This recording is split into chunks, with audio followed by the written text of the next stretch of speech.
வணக்கம்.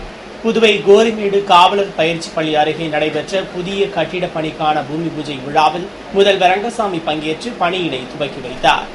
புதுவை கோரிமேடு போலீஸ் மைதான வளாகத்தில் காவலர் பயிற்சி பள்ளி அருகே உள்ள காலி இடத்தில் புதியதாக ஊர் காவல்படை, ஒயர்லெஸ் உள்ளிட்ட 3 காவல் கண்காணிப்பாளர் அலுவலகங்கள், டிஐஜி அலுவலகம் கட்ட அரசு முடிவு செய்து அதற்காக 23,000 சதுர அடி பரப்பளவில் 4 கோடி ரூபாய் செலவில் கட்டிடம் கட்ட திட்டமிடப்பட்டு அதற்கான பூமி பூஜை விழா நடைபெற்றது. விழாவில் முதல்வர் ரங்கசாமி சிறப்பு விருந்தினராக கலந்து கொண்டு பூமி பூஜையுடன் பணியினை துவக்கி வைத்தார்.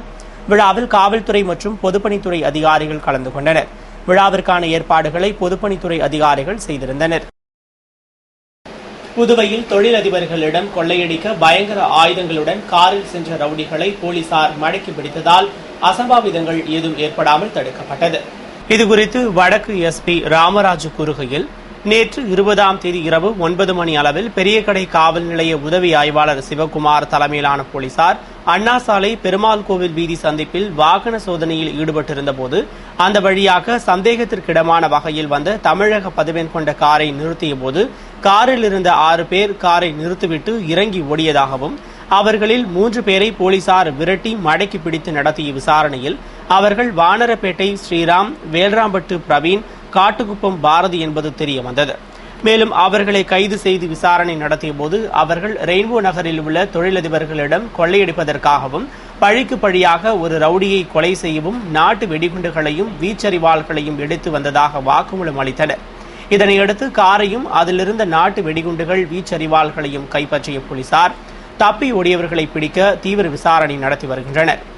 இந்த வழக்கில் குற்றவாளிகளை பிடித்த சிறப்பு அதிரடி போலீசார் மற்றும் பெரியகடை போலீசாரை வெகுவாக பாராட்டினார். 20/8/2013 மாலை இரவு சுமார் 9 மணி அளவில் அண்ணா சாலை பெருமாள் கோயில் சந்திப்பில் பெரியகடை காவல் நிலையத்தைச் சேர்ந்த உதவி ஆய்வாளர் சிவகுமார் மற்றும் தலைமை காவலர் பிஆர் ஜான், காவலர் சங்கர் ஆகிய 3 பேரும் வாகன சோதனையில் ஈடுபட்டிருந்தாங்க. அந்த டைமில் சந்தேகத்துக்கு உரிய மாதிரி ஒரு வண்டி போர்டு ஐக்கான் கார் வந்திருக்கு. அதை பார்த்து அவங்க நிறுத்தியிருக்காங்க. நிறுத்தினோன்னா அதில் வண்டியிலேருந்து ஒரு 6 பேர் இறங்கி ஓடிருக்காங்க. அதில் 3 பேர் அவங்க சேஸ் பண்ணி பிடிச்சிருக்காங்க. பிடிச்சி அவங்கள விசாரிக்கும் போது ஒருத்தன் பேர் ஸ்ரீராமச்சந்திரன், 2வது பிரவீன், 3வது பார்த்தசாரதி. இந்த 3 பேரும் இருந்திருக்காங்க தெரியுது. அவங்க அந்த வண்டியை சோதனை போடும்போது அந்த வண்டியில் 3 நாட்டு வெடிகுண்டு, 3 கத்தி, பெரிய கத்தி இருந்திருக்கு. அவங்கள விசாரணை செஞ்சதில் அவங்க 3 பேரும் ரெயின்போ நகரில் முக்கிய அங்கே தொழிலதிபர்கள் இருக்காங்க. அவங்கள மிரட்டி பணம் பறிக்கிறதுக்கும், 2வது அவங்க ஒரு பிரபல ரவுடி ஒருத்தனை கொலை செய்கிற நோக்கத்திலையும் வந்திருக்கிறதா விசாரணையில் தெரிய வருது. அவங்க இந்த 3 பேருமே பல கொலை வழக்கு, கொள்ளை வழக்குகள், 2வது திருட்டு வழக்கு ஆகிய பல வழக்குகள் அவன் மேலே இருக்குது. 3 பேருமே நொட்டோரியஸ் கிரிமினலுங்க. அவங்க இந்த சம்பவம் வாகன சோதனை தீவிரமாக செஞ்சதுனால இந்த கொள்ளை சம்பவமும் ஒரு கொலை சம்பவமும் தடுக்கப்பட்டுள்ளது. இதில் சிறப்பாக இந்த பணியாற்றிய எஸ்டேப்பு, அதாவது வடக்கு அதிரடிப்படை சேர்ந்தவங்களும் பெரியகடை காவல் நிலையத்தை சேர்ந்தவங்களும் சிறப்பாக செயலாற்றிருக்காங்க. அவங்க சிறப்பாக பண்ணதுனால தான், ரொம்ப விழிப்போடு செய்யப்பட்டதுனால தான் இந்த பெரிய அசம்பாவிதம் தடுக்கப்பட்டுள்ளது. ஆக அவங்களை இந்த நேரத்தில் நான் பாராட்டுகிறேன். கோரிக்கையை வலியுறுத்தி பாசிக் ஊழியர்கள் சட்டசபை நோக்கி ஊர்வலமாக சென்று முதல்வர் ரங்கசாமியை சந்தித்து பேசினர். புதுவையில் பாசிக் நிறுவனத்தில் அனைத்து ஊழியர்களுக்கும் நிலுவையில் உள்ள 15 மாத சம்பளத்தை வழங்க வேண்டும். பாசிக் நிறுவனத்தில் வருவாய் ஈட்டக்கூடிய ஆழ்குழாய், மினரல் வாட்டர், உயிர் உரம், தோட்டக்கலை போன்ற பிரிவுகளை முழுமையாக இயக்க நடவடிக்கை எடுக்க வேண்டும் என்பன போன்ற பல்வேறு கோரிக்கைகளை வலியுறுத்தி பாசிக் ஊழியர்கள் தலைமை அலுவலகத்திலிருந்து சம்மேளன தலைவர் சீதாராமன் தலைமையில், கௌரவ தலைவர் பாலமோகனன், பொதுச் செயலாளர் பிரேமதாசன் ஆகியோர் முன்னிலையில் தலைமை அலுவலகத்திலிருந்து ஊர்வலமாக புறப்பட்டு முக்கிய வீதிகள் வழியாக சென்று ஆம்பூர் சாலையை அடைந்தனர். அதற்கு மேல் செல்ல போலீசார் அனுமதிக்காததால் ஆர்ப்பாட்டம் நடத்திய அவர்கள் சங்க தலைவர் அண்ணாதாசன் தலைமையில் இணை செயலாளர் தில்லை கோவிந்தன் உள்பட பலர் சட்டசபைக்கு சென்று முதல்வர் ரங்கசாமியை சந்தித்து கோரிக்கையை வலியுறுத்தி பேசினர். புதுவை முதலமைச்சர் ரங்கசாமியை வினோதினியின் பெற்றோர் நேரில் சந்தித்து வழக்கை அரசு தரப்பில் விரைவாக முடித்ததற்கு நன்றி தெரிவித்தனர். புதுவை மாநிலம் காரைக்காலைச் சேர்ந்த பெண் பொறியாளர் வினோதினி திராவகம் வீசி கொலை செய்யப்பட்ட வழக்கில் சுரேஷ்குமார் என்பவரை கைது செய்து காரைக்கால் நீதிமன்றத்தில் வழக்கு நடைபெற்று வந்த நிலையில் சுரேஷ்குமாருக்கு ஆயுள் தண்டனை வழங்கி நீதிபதி உத்தரவிட்டார். இதனையடுத்து வினோதினியின் தந்தை ஜெயபாலன், தாய் சரஸ்வதி, மாமா ரமேஷ் ஆகியோர் முதலமைச்சர் ரங்கசாமியை அவரது அலுவலகத்தில் சந்தித்து பேசினர். மேலும் வினோதினியின் கொலை வழக்கில் விதிக்கப்பட்ட தண்டனை குறித்து எடுத்துக் கூறினர் மற்றும் அரசு தரப்பில் வழக்கை விரைவாக முடித்ததற்கு உதவியாக இருந்ததற்கு நன்றி தெரிவித்தனர். அப்போது மாணவர் பெற்றோர் நலச்சங்க தலைவர் பாலா உடன் இருந்தார். புதுவை அரசு சார்பில் நடைபெற்ற பொது உடைமை இயக்க தலைவர் ஜீவா பிறந்தநாள் விழாவில் முதல்வர் ரங்கசாமி மற்றும் அமைச்சர்கள் பங்கேற்று சிலைக்கு மாலை அணிவித்து மரியாதை செலுத்தினர். புதுவை அரசு செய்தி மற்றும் விளம்பரத்துறை சார்பில் பொது உடைமை இயக்க தலைவர் ஜீவா பிறந்தநாள் விழா கொண்டாடப்பட்டது. இதனை முன்னிட்டு நடைபெற்ற நிகழ்ச்சியில் முதல்வர் ரங்கசாமி கலந்து கொண்டு ஜீவாவின் திருவுருவ சிலைக்கு மாலை அணிவித்து மரியாதை செலுத்தினார். அவரைத் தொடர்ந்து சபாநாயகர் சபாபதி, அமைச்சர்கள் ராஜவேலு, தியாகராஜன் மற்றும் பலர் மலர் தூவி மரியாதை செலுத்தினர்.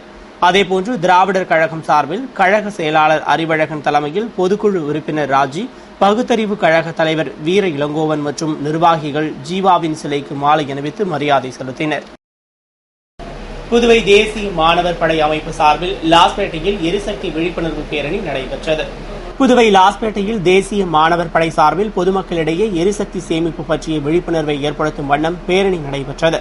நிகழ்ச்சிக்கு கர்னல் ராஜேஷ் குப்தா தலைமையேற்று பேரணியை துவக்கி வைத்து பேசுகையில், மாணவர்கள் வெளியில் செல்லும் போது வீட்டில் உள்ள மின் சாதனங்களை நிறுத்திவிட்டு செல்ல வேண்டும் என்றும், தண்ணீரை தேவைக்கு அதிகமாக செலவிடாமலும் வீணாக்காமலும் இருக்க வேண்டும் என்று அறிவுறுத்தினார். இதுபோன்ற நடைமுறைகளை கடைபிடிக்குமாறு அருகில் உள்ளவர்களுக்கும் அறிவுறுத்த வேண்டும் என்றும், நீர், நிலம், காற்று ஆகியவற்றை நாம் பாதுகாக்க வேண்டும் என்றும் பேசினார். பேரணியில் தேசிய மாணவர் படையைச் சேர்ந்த 300க்கும் மேற்பட்ட மாணவர்கள் பங்கேற்று விழிப்புணர்வு பதாகைகளை ஏந்தி முக்கிய வீதிகள் வழியாக சென்று பொதுமக்களிடையே விழிப்புணர்வை ஏற்படுத்தினர். புதுவை கரையாம்புத்தூர் அரசு துவக்கப் பள்ளியில் சமையல் கூட ஊழியர்களுக்குள் ஏற்பட்ட விரோதத்தால் பழிவாங்கும் நோக்கத்துடன் உணவில் பள்ளி போடப்பட்டது என்ற திடுக்கிடும் தகவல் வெளியாகியுள்ளது. புதுவை கரையாம்புத்தூர் அரசு துவக்கப் பள்ளியில் மதிய உணவு சமையற்கூடம் உள்ள நிலையில் 2 தினங்களுக்கு முன்பு சமைக்கப்பட்ட உணவில் பள்ளி கிடந்தது. இதனை சாப்பிட்ட 400க்கும் மேற்பட்ட மாணவர்கள் மயக்கமடைந்து மருத்துவமனையில் சிகிச்சை பெற்றனர். இந்நிலையில் சம்பவம் நடந்த பள்ளியில் அமைச்சர் தியாகராஜன், இயக்குநர் வல்லவன், முதன்மை கல்வி அதிகாரி கலைச்செல்வன் ஆகியோர் திடீர் ஆய்வு மேற்கொண்டு விசாரித்ததில் உணவு சமைக்கும் நபர்களுக்கு இடையே ஏற்பட்ட மோதலில் பழிவாங்கும் நோக்கத்துடன் சாம்பார் வைத்திருந்த பாத்திரத்தில் பள்ளியை போட்டது தெரியவந்தது. இதுகுறித்து அமைச்சர் தியாகராஜன் கூறுகையில், மதிய உணவில் பள்ளியை போட்டது யார் என்று விசாரணை நடத்தப்பட்டு வருவதாகவும், பள்ளியை போட்டது யாராக இருந்தாலும் அவர் மீது கடுமையான நடவடிக்கை எடுக்கப்படும் என்றார். இனி மூடியுடன் கூடிய சமையல் பாத்திரம் வழங்கப்படும் என்றும், மேலும் பொறுப்பாளர் சாப்பிட்ட 2 மணி நேரத்திற்கு பிறகே மாணவர்களுக்கு உணவு வழங்கப்பட வேண்டும் என்று உத்தரவிட்டுள்ளதாகவும் கூறினார். புதுவை யுனைடெட் ஃபாரம் சங்கங்கள் சார்பில் தேங்கி கிடக்கும் பிரச்சினைகளுக்கு தீர்வு காண கோரி தொடர் தர்ணா போராட்டம் நடைபெற்றது. புதுவை BSNL யுனைடெட் ஃபாரம் சங்கங்கள் சார்பில் 2007ஆம் ஆண்டு பணியில் அமர்த்தப்பட்டவர்களின் ஊதிய குறைப்பு பிரச்சினை, கேடர்களின் பெயர் மாற்றங்கள், கருணை அடிப்படையிலான பணி நியமனம், அலவன்ஸ்களை மாற்றி அமைத்தல், ஊழியர்களுக்கு E1 ஊதிய விகிதம் வழங்கிட வேண்டும் உள்ளிட்ட தேங்கி கிடக்கும் பிரச்சினைகளுக்கு தீர்வு காண வலியுறுத்தி பொது மேலாளர் அலுவலகம் முன்பு மாவட்ட தலைவர் சங்கரன் தலைமையில் தொடர் தர்ணா போராட்டம் நடைபெற்றது. போராட்டத்தில் மாவட்ட செயலாளர்கள் சுப்பிரமணியன், அன்பழகன், அருணகிரி, கொளஞ்சியப்பன் உள்ளிட்டோர் சிறப்புரையாற்றிட நிறைவில் மாவட்ட பொருளாளர் நன்றி கூறினார். போராட்டத்தில் ஊழியர்கள் திரளாக கலந்து கொண்டு கோரிக்கைகளை வலியுறுத்தி கோஷமிட்டனர். புதுவையில் உதவி ஆய்வாளர் உள்ளிட்ட 3 போலீசாரை தாக்கிய மருத்துவ மாணவர்கள் 6 பேரை போலீசார் கைது செய்தனர். புதுவை அண்ணா சாலை ஆனந்தாயின் ஹோட்டல் எதிரே வாலிபர்கள் சிலர் போதையில் தகராறு செய்தனர். அப்போது அந்த வழியாக வந்த பெரிய கடை உதவி ஆய்வாளர் சஜித், காவலர்கள் விஷ்ணு பிரதாபன், வேணுகோபால் ஆகியோர் தகராறில் ஈடுபட்ட வாலிபர்களிடம் விசாரித்தனர். அப்போது போதையில் இருந்த வாலிபர்கள் போலீசாரை சரமாரியாக தாக்கினர். தப்பியோடிய போதும் போலீசாரை விரட்டிச் சென்று தாக்கினர். இத்தகவல் அறிந்த பெரிய கடை போலீசார் விரைந்து வந்து போலீசாரை தாக்கிய வாலிபர்கள் 6 பேரை கைது செய்து காவல் நிலையத்திற்கு அழைத்துச் சென்று நடத்திய விசாரணையில் அவர்கள் தனியார் மருத்துவக் கல்லூரியில் படிப்பதாக தெரிவித்தனர். புதுவை பெத்திசெட்டிப்பேட்டை மகாவீர் நகர் சந்திப்பில் புதிய கால்வாய் அமைக்கும் பணியினை முதல்வரின் பாராளுமன்ற செயலர் வைத்தியநாதன் துவக்கி வைத்தார். புதுவை லாஸ்பேட்டை தொகுதிக்குட்பட்ட பெத்திசெட்டிப்பேட்டை மகாவீர் நகர் சந்திப்பில் 44,000 ரூபாய் மதிப்பீட்டில் புதிய கால்வாய் அமைக்க திட்டமிடப்பட்டு அதற்கான பூமி பூஜை விழா நடைபெற்றது. விழாவில் சிறப்பு அழைப்பாளராக தொகுதியின் சட்டமன்ற உறுப்பினரும் முதல்வரின் பாராளுமன்ற செயலருமான வைத்தியநாதன் கலந்து கொண்டு பூமி பூஜையுடன் பணியினை துவக்கி வைத்தார். நிகழ்ச்சியில் துறை பொறியாளர்கள், ஊர் முக்கிய பிரமுகர்கள் மற்றும் ஊர் பொதுமக்கள் பலர் கலந்து கொண்டு சிறப்பித்தனர். இத்துடன் செய்திகள் நிறைவடைந்தன. வணக்கம்.